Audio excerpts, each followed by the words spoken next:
Welcome है भारतीय गीत चैनल में। सबको हाथ जोड़कर प्रणाम है। कैसे हैं आप सब? आई होप आप लोग अच्छे होंगे, स्वस्थ होंगे, मस्त होंगे। और आइए सुनते हैं, एक बहुत ही प्यारा बेटी का गीत है, नोह काटते समय का। तो उस समय का गीत सुनते हैं, कैसा लगेगा आप लोग कमेंट में जरूर बताइएगा। तो आइए सुनते हैं। आमा बचपन से नोहावा जो गाय रखलू, आमा बचपन से नोहावा बचाए रखलू, आमा आजू काहे नोहा वा कटाए दिहलू, आमायाजू काहे नोहावा कटाए दिहलू।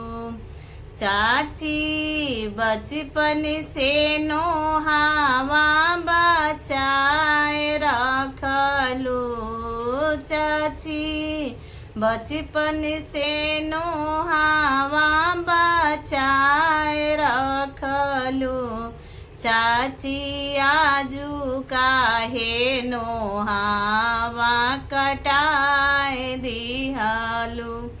बेटी बचपन से तू हमार रहलू, बेटी बचपन से तू हमार रहलू, बेटी आजू से तू पराए भइलू, बेटी आजू से तू पराए भइलू।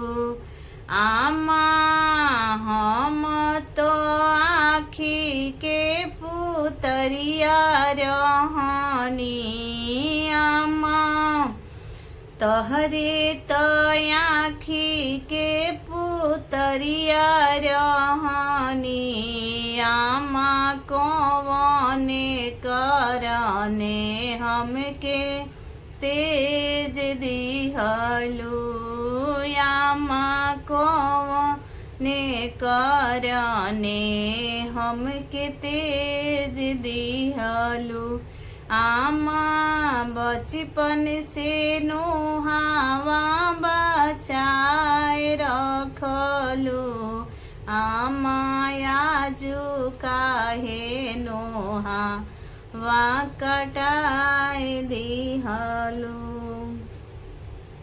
Thank you so much.